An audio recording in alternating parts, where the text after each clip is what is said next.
Kota, and she is going to deliver this session today. Okay.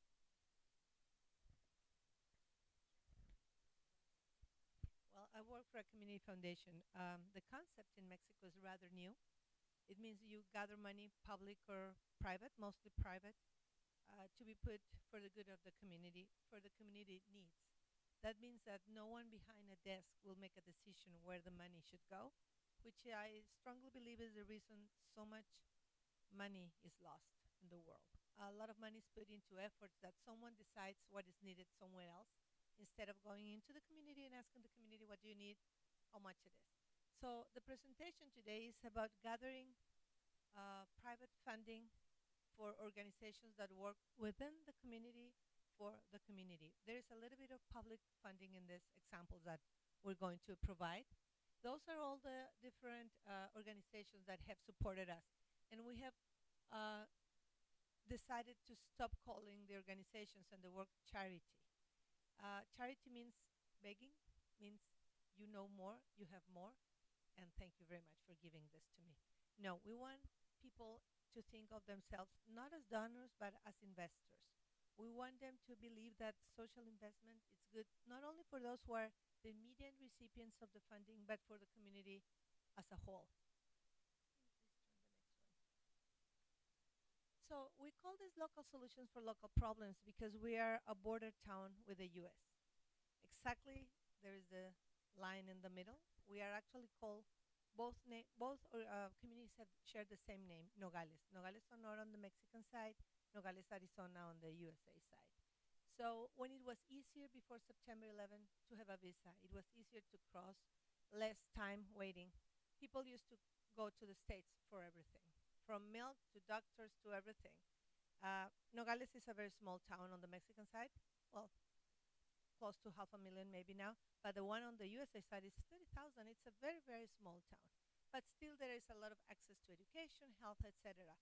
So once the lines started getting very long to cross after September 11, people at some point stopped blaming others. I always said that we used to blame as Mexican culture God, fate, corruption, malpractices, government, poverty as being the, the guilty one.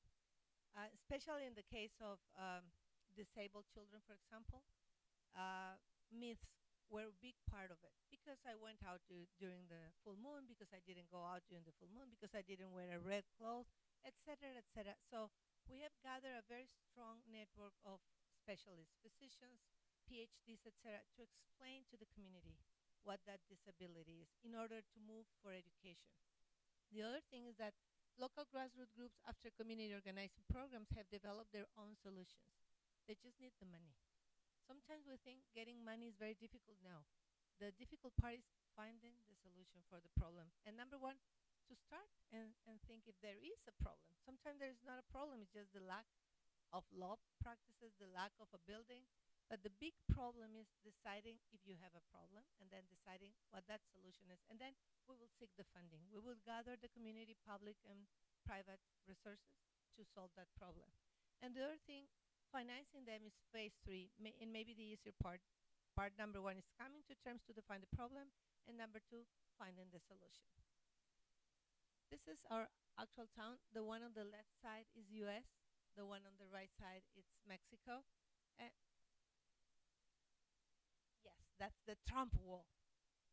That's what Trump wants to make 3 times higher with Mexican money. It's becoming a joke at this moment. We'll see once November comes and we'll see what happens. But this is a very interesting momentum for us working on the Mexican side because we are being put on the spot around the world because of this. This is the oldest part of the city. In the pictures from the early 1900s, you will only see literally a small door frame made of wood, nothing else. And people will come and go all day long. Sorry, I'm having a case of an allergy. Thank you. So this is one of the projects that we have started to work with very young people at age 12. We asked the children in that middle school, what do they need? And they said, we want to make the world cleaner. Well, we cannot make the world cleaner, but you can make your area cleaner. And they decided which part of the city They wanted to support, of course, it is the neighborhood where they live and is very close to their school. This is the project they dream. This is what they wanted it to be. Children, boys and girls. They measure the area by hand, saying this is what we need. They call a few stores and say how much is the meter of uh, steel so we can make the covers. We let them do everything. They are so young that they cannot even cash a check. There was no way you could give them the donation. So we told them, we will figure it out. You decide what you need and what you want and what you want it to look like. So this is how the park was. This is one of the children cleaning up. They said the bad guys have taken over. You know, the bad guys is the drug dealers, the people who dropped out of school and are making the neighborhood very nervous after dark. There was no light. So the area to play was just a dust area with no equipment there, and the little bit of equipment that there was for the children, it was in such a bad condition that it was a health hazard for them. So this is the group of students that we were supporting at the very beginning. The girl was this tall when she was 12. She's almost as tall as I am. The boys, they're half a meter taller than I am now. They are into high school right now. They are 16. It's been 4 years since this project started. And we brought the media for them to let the community know what they were doing. And we brought one of our students. In Mexico, it's mandatory that you do 480 hours of social service before you graduate from um, university. So we use all the students to provide the training. We train the students and the students train the grassroots groups. This is how the park looked after. Can you go back to the other one? This is what it was like. This is what they wanted it to be. You see the swings and the trees and everything. So a little bit less. So this is what it ended up. Yes, close to $7,000 from the local maquilas. The local maquilas are the factories, the U.S. factories on the Mexican side, where they manufacture the goods and then they are exported into the U.S. Most of the children, families work for the factories. So there's no way that the neighborhood could pay for this. And also, when you see the 12 and 13-year-old working into this, you really believe in the project. There's no corruption with a 12-year-old. They will never handle the money. So when they first started doing this, you can see the homes. Those are all workers' homes. They started, cleaning, and so a lot of the people will come and say, well, I have 20 minutes. I can help you clean for 20 minutes, and then I had to go to work. So it became a truly community-owned project. And when they finished, one of the girls looked at the other and said, can we start another one in another area where I live? So at this moment, we're currently working on the third project from these very young students when they were 12. And this is how it's going to look. I'm going to go back 2 minutes for them to know. We were talking about this morning about the project with the young people, remember, in your presentation? I would just want to go back really fast. This is what it was like in in the park area for the community, for the neighborhoods of maquila workers, which are factories based on the Mexican side and the goods to be exported.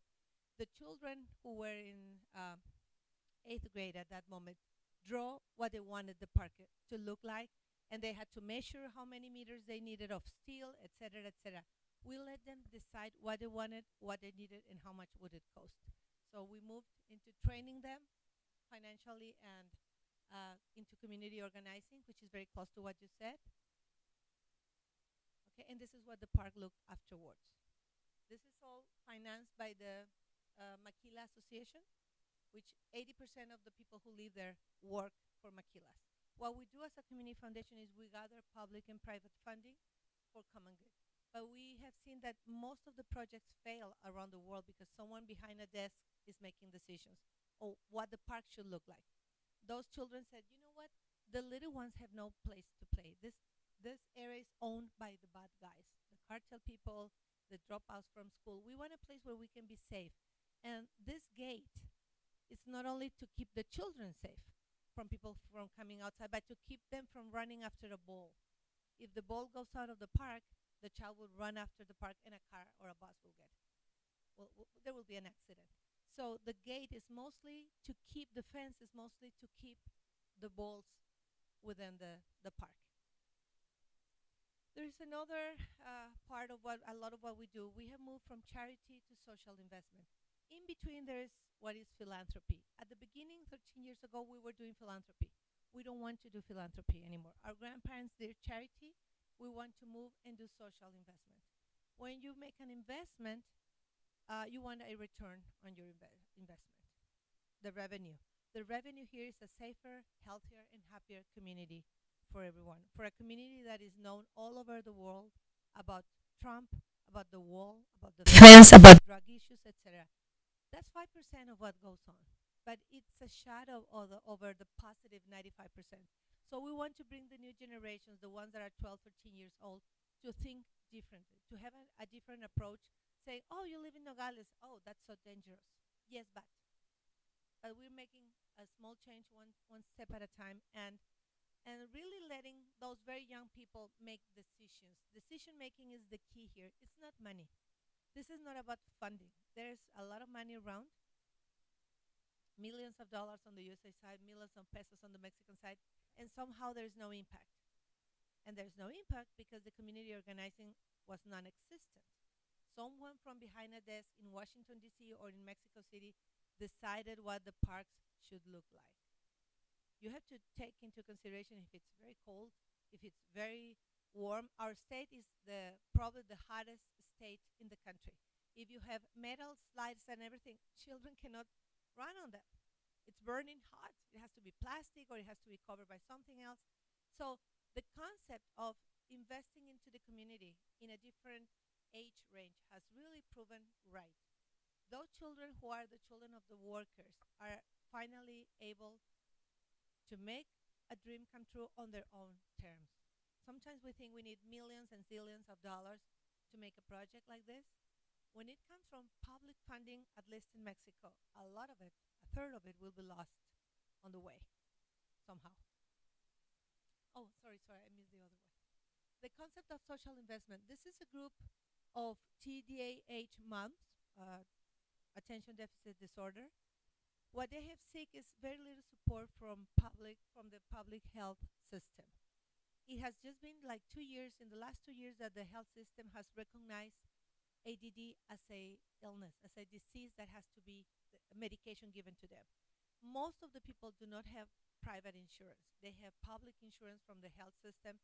And yes, you are entitled to the medicine, but we don't have it. So yes, we have diagnosed your disease, but we cannot treat it. So at some point, the families are faced into the situation, or do we buy groceries this week or do we buy the medicine? So as a group, it's easier for us to support it. We do not support individuals. We do not support one family that has one child. We train the families to come into the media, to come to the social media and say, this is who we are, this is our needs. Do you have a child that behaves like ours? You might not know it, but is he always the spunk child? Is he always